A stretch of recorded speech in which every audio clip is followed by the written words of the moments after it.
Esa. Kisah bermula zaman berbeza. Gerbong jadi pembuka cerita.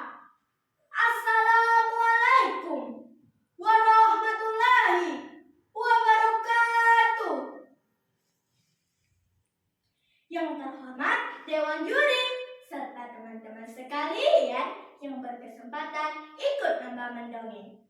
Pada kesempatan ini saya akan mendongeng dengan judul Gegap Gerbong dan Asal Mula Selamat Laut.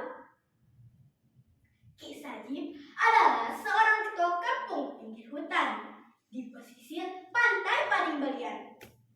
Panas berkepanjangan di seluruh wilayah pulau, tak terkecuali kampung Ki Sajib. Padi yang disediakan sebagai bibit untuk ditanam di musim berikutnya terpaksa ditunggu.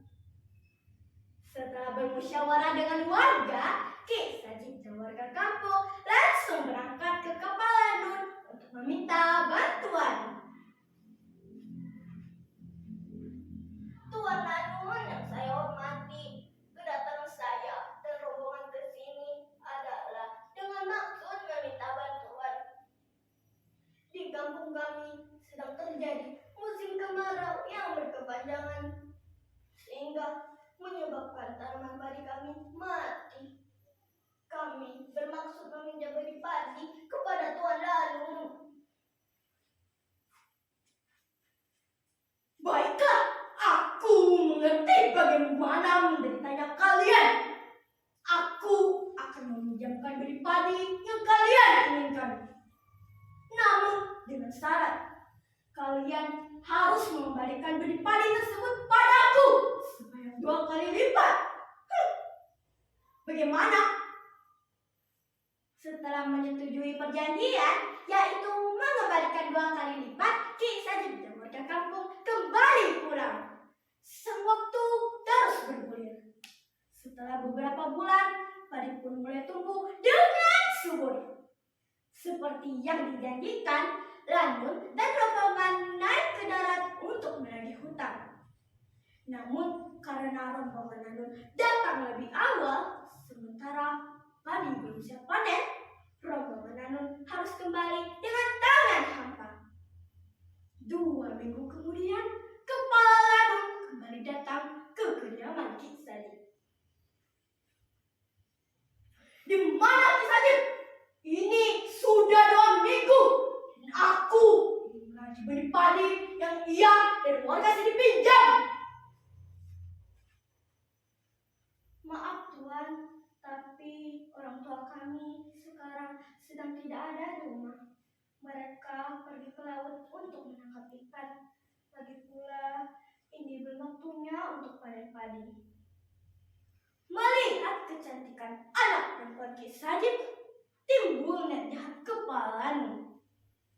Anak perempuan Ki Sajib merasa sedih, marah, takut, dan malu bercampur menjadi satu karena beban yang berat baginya hingga nasib malang menimpanya.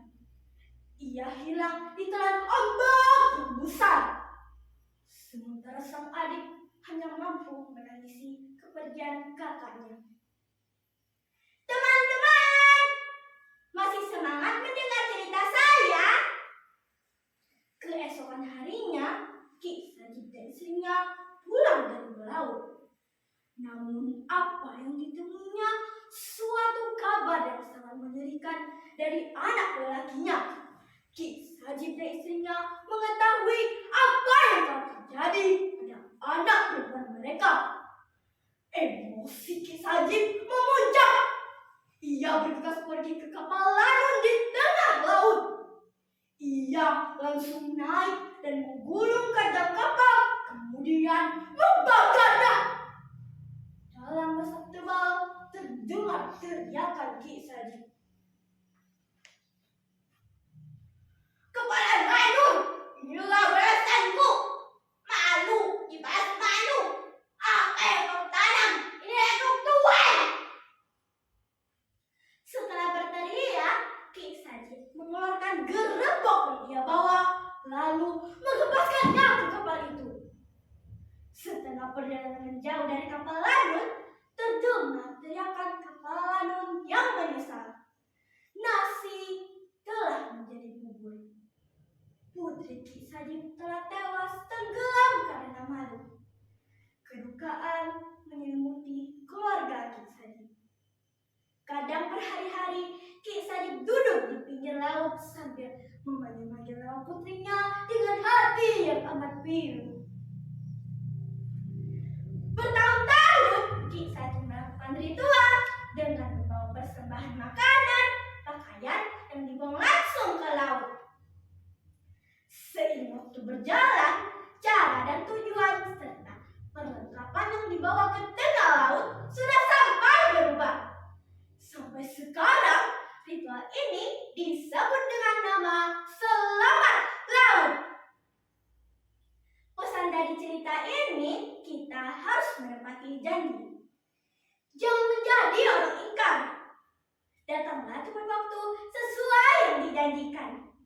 Karena kerugian bisa saja kita alami. Berlakulah dengan wajar.